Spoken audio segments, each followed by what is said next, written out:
Bonjour à tous, aujourd'hui on va parler un petit peu de ce qu'on appelle la Birkat Ha'ilanot, la bracha sur les arbres. C'est vrai qu'on est déjà avancé dans le mois de Nissan, mais en réalité les règles de cette bracha nous concernent encore, puisqu'on dit dans la Masechet Brachot, on dit dans le traité Brachot, c'est Rav Yehuda qui parle, Rav Yehuda dit, celui qui sort pendant les mois de Nissan et qui voit Veroé ilané des Mélavlévé, il voit des arbres ilanés, des Mélavlévé qui sont en train de bourgeonner. On va voir que bourgeonner, ça veut dire fleurir, c'est comme ça que traduisent les Acharonim. Eh bien, il devra réciter la bénédiction suivante, la bracha suivante. Baruch ata Hashem Elokeinu melech haolam. Donc, béni sois-tu Hashem, notre Dieu, roi du monde.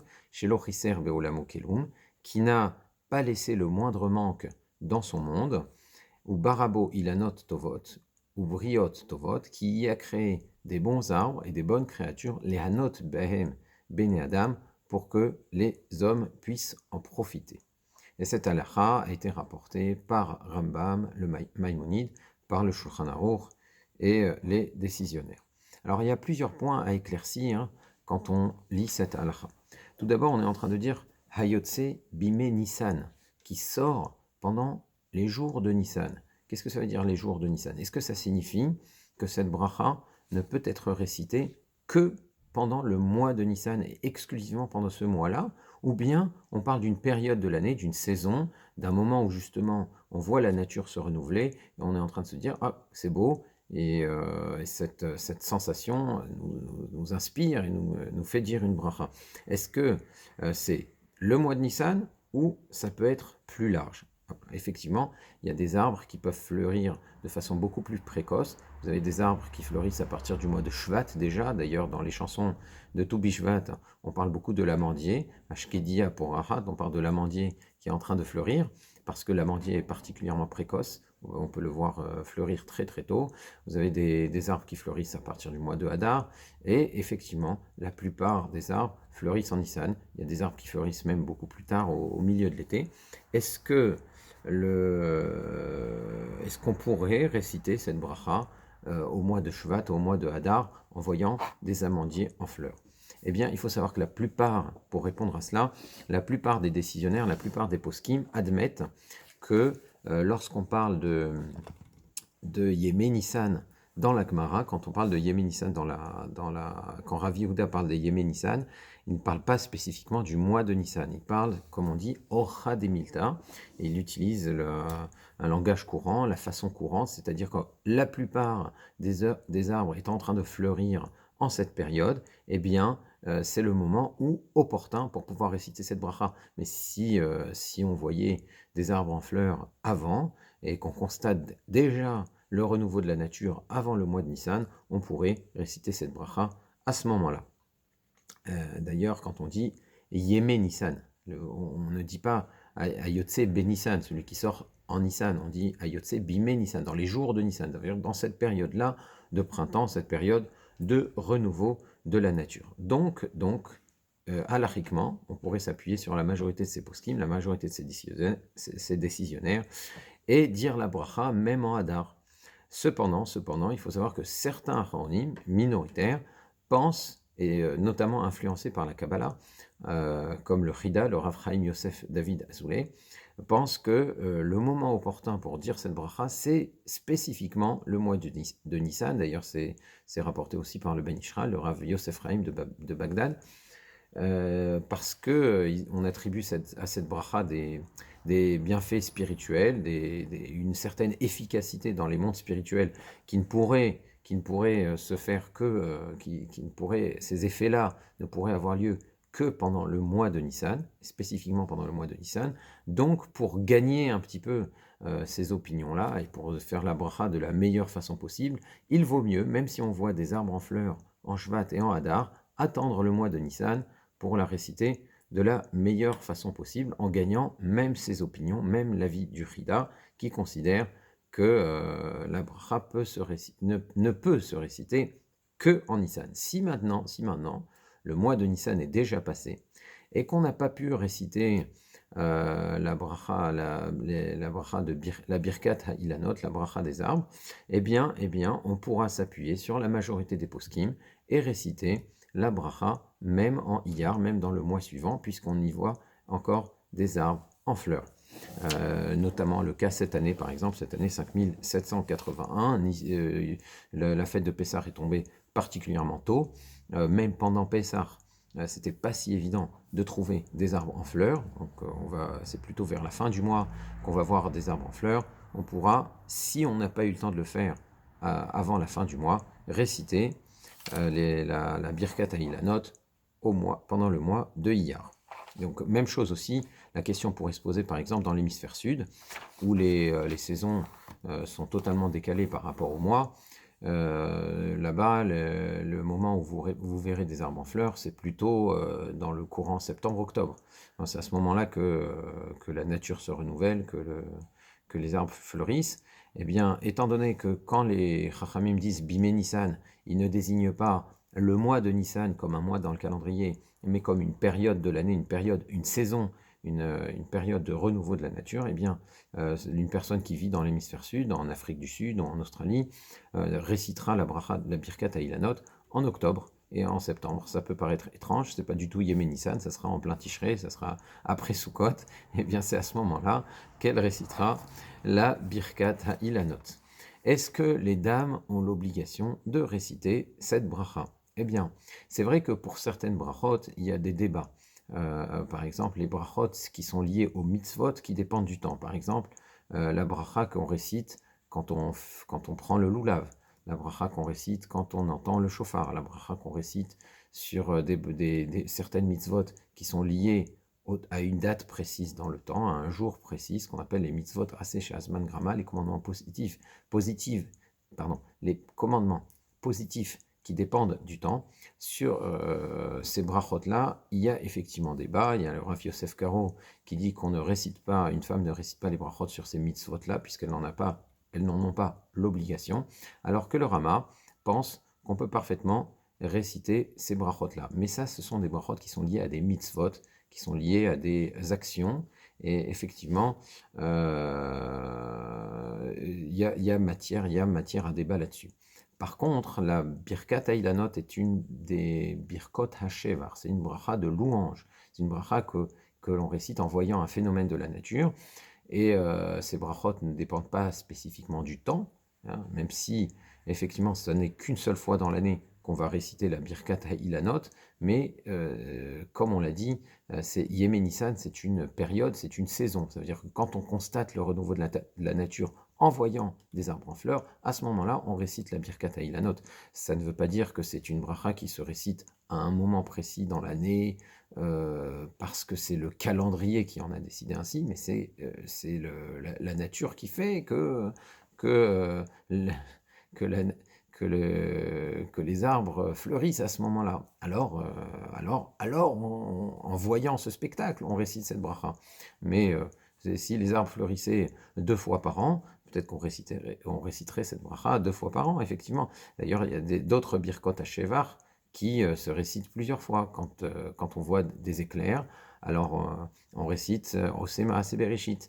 Et si le ciel est bleu et qu'après, dans la même journée, il y a un orage à nouveau, alors on va réciter à nouveau en voyant des éclairs Osema Bereshit. Donc la Birkat Ha'ilanot est un peu liée à ce genre, c'est un peu ce genre de brachot-là. Et c'est pourquoi même les femmes peuvent réciter Birkat Ha'ilanot sans problème et doivent réciter Birkat Ha'ilanot quand elles voient des arbres en fleurs, contrairement aux Birkot à mitzvot sur lesquels il pourrait y avoir débat.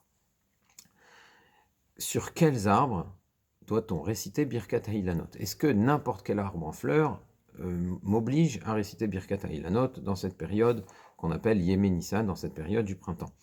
Dans la bracha, on a dit chez l'Ochiser Ve'olam Klum, qui n'a pas laissé le moindre manque dans son monde, qui a créé des bonnes créatures et des bons arbres pour que les hommes en profitent. Vu qu'on parle de profit, les Hanot Baem Bnei Adam, eh bien, et le profit de base, c'est le fait de pouvoir manger des fruits de cet arbre. Eh bien, on ne récite la bracha que sur les arbres fruitiers. Et il est vrai que certains Aharonim pensent que cette bracha pourrait être récitée sur des arbres qui ne donnent pas de fruits, mais la majorité des Aharonim, et c'est la halacha, veulent que cette bracha ne se récite que sur des arbres fruitiers. Et donc, on ne peut pas réciter cette bracha sur des marronniers, et quand on dit fruitiers, ça veut dire des arbres qui donnent des fruits qui sont consommés. Les marrons ne se mangent pas. Ce pas des fruits au sens scientifique du terme. Hein. Ce sont des fruits dans le sens maraîcher.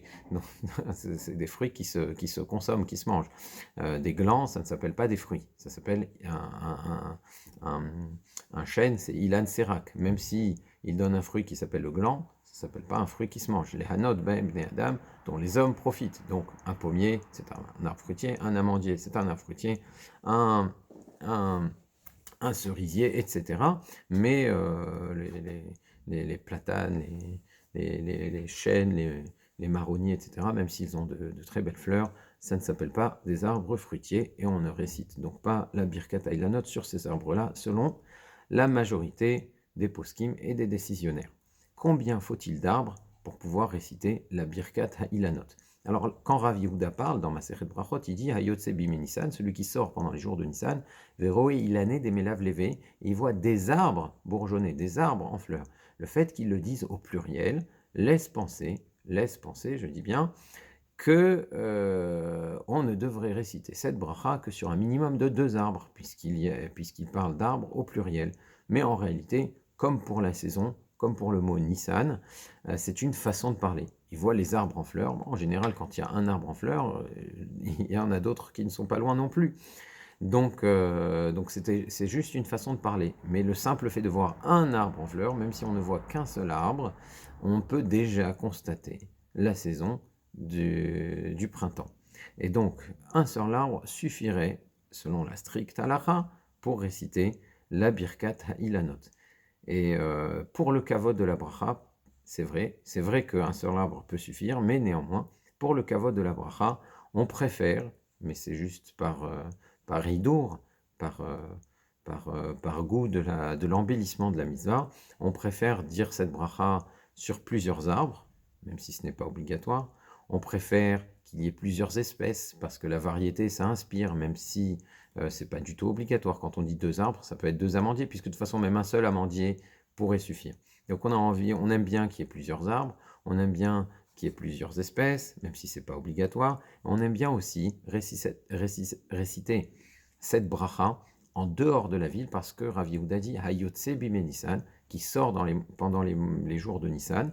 Et ça, c'est pas seulement parce qu'on veut être proche du texte de Rav Yehuda, mais c'est aussi parce que c'est en sortant de la ville qu'on sent vraiment le renouveau de la nature, qu'on sent vraiment le printemps, et qu'on peut réciter la Birkat Ha'ilanot de la façon la plus inspirée. Encore une fois, tout cela n'est pas obligatoire. Un seul arbre en fleurs peut suffire. Et même quand c'est pas exactement Yem et Nissan, comme on l'a vu au début, même si c'est ce qu'on préfère les Chatechila, a priori. Quand on dit des mélaves levés, on avait dit, je précise à nouveau, que ça ne veut pas simplement dire qu'ils bourgeonnent, c'est pas seulement les feuilles qui sortent du bout des branches, ça suffirait pas pour pouvoir réciter la Birkat Ha'ilanot, il faut vraiment voir les fleurs sortir de l'arbre, et c'est ce qui est rapporté par le Shulchan Aruch et le Mishnah Berurah là-bas. Est-ce qu'on peut réciter cette bracha le Shabbat? Ça, c'est une question intéressante que s'est posée le Rav Chaim Falaji, qui était le Hav Bet Din d'Izmir, dans le début du 19e siècle. Il rapporte une Gemara dans Masechet Sukkah.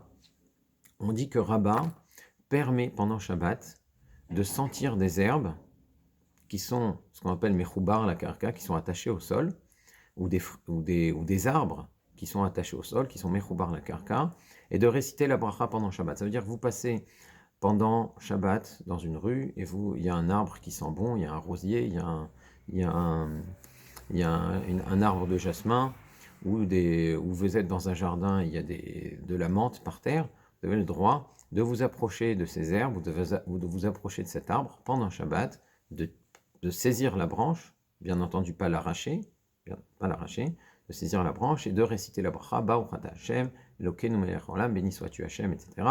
Et notre Dieu, roi du monde,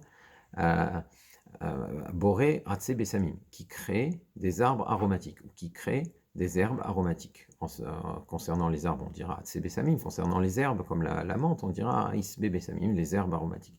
Donc on a le droit pendant Shabbat de réciter cette bracha. On ne craint pas qu'on arrache, qu'on ait envie d'arracher l'arbre, d'arracher de l'arbre ou d'arracher de l'herbe pour le respirer. En revanche, ce qu'il est interdit de faire, d'après Rabat, c'est que pendant Shabbat, on passe devant un arbre fruitier avec des fruits qui sentent bon, qu'on saisisse le fruit sans l'arracher, qu'on dise Baruch Ata Hashem, béni sois-tu Hashem Elokeinu melech haolam, Hanoten reach tov baperot, qui donne une bonne odeur au fruit.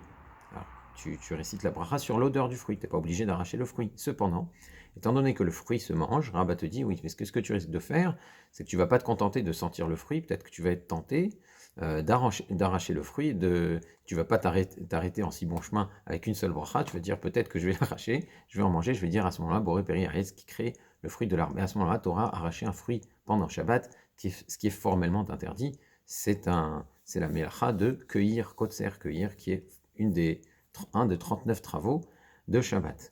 Donc pendant Shabbat, on peut dire la bracha sur des arbres attachés au sol, mais pas sur des fruits qui sont bons quand ils sont encore attachés à leur arbre. Donc le Rav Chaim Falaji a envie de dire, tiens, peut-être on récite pas tellement la Birkat Hailanot pendant Shabbat, parce que ce sont des arbres fruitiers. Et donc de la même manière que Rabat a interdit de réciter la bracha des odeurs sur les fruits qui sentent bon, eh bien on ne devrait pas réciter Birkat Hailanot sur les arbres fruitiers. Donc il a voulu étendre un peu, translater la règle de Rabat, de la birkat, ce qu'on appelle birkat areach, de la bracha des odeurs, à la birkat hailanot, qui est une birkat à une bracha, une bénédiction de la vue, du spectacle. Maintenant, il faut savoir que Rav Chaim Falaji lui-même, dans ses réponses, revient sur ce qu'il a dit dans son ouvrage, Moed Lekol Chai, donc il a changé d'avis. Dans un ouvrage, il a dit, bon, peut-être qu'on ne le fait pas pendant Shabbat à cause de cela. Dans un autre ouvrage, il précise clairement que ça ne pose aucun problème de dire Birkat Hailanot pendant Shabbat, et c'est la halakha, on peut parfaitement réciter Birkat Hailanot pendant Shabbat. Cependant, on ne le fait en général que dans les villes où il y a ce qu'on appelle un Hérouv. Dans les villes où il y a un Hérouv, parce que très souvent, pour pouvoir dire Birkat Hailanot, on transporte les ouvrages, on transporte les Sidurim pour réciter non seulement la bracha, mais aussi les tfilot qui sont avant, qui sont après. Alors maintenant, ça ne veut pas dire que dans une ville où il n'y a aucun Hérouv, on ne peut pas la réciter pendant Shabbat. C'est juste une question d'habitude. C'est très possible qu'on soit dans une ville où il n'y a pas de Hérouv et qu'il y a quelqu'un dans cette ville qui a un jardin avec des arbres fruitiers et qui dit à la communauté, venez avec moi après l'office, venez chez moi, j'ai des sidurim, j'ai tout ce qu'il faut. Et les gens viennent les mains dans les poches chez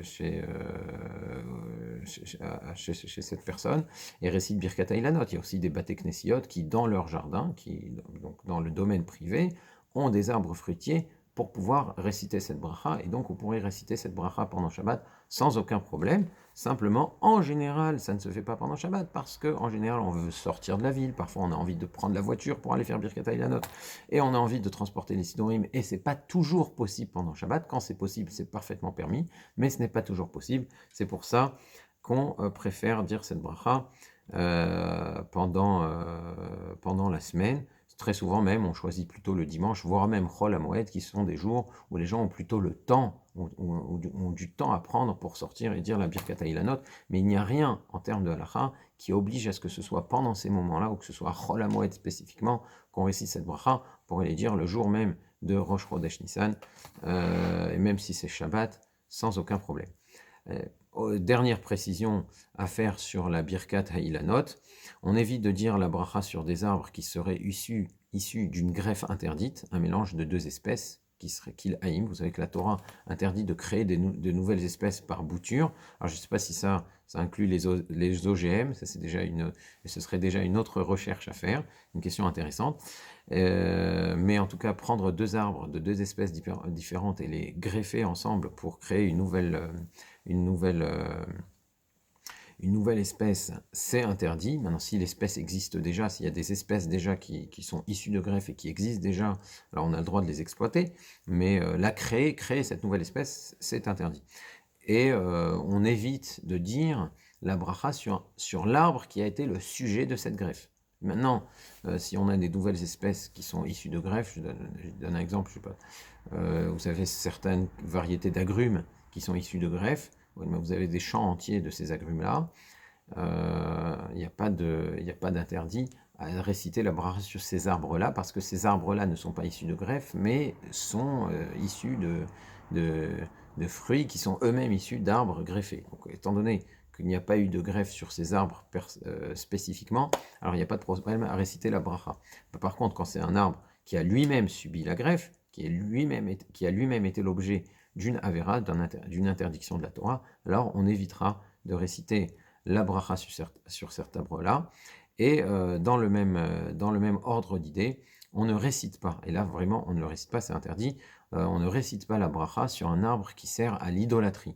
C'est assez rare en Europe de trouver des arbres qui servent à l'idolâtrie, ce qu'on appelle les Asherot dans la Torah, mais par contre en Extrême-Orient, on peut être confronté à ce genre de cas où il y a des idoles sous des arbres, où il y a des arbres qui servent à des cultes, et à ce moment-là, il est évidemment formellement interdit de réciter la bracha sur ces arbres, parce que indirectement, ce serait faire honneur à ce culte, et bien entendu, c'est interdit par la Torah.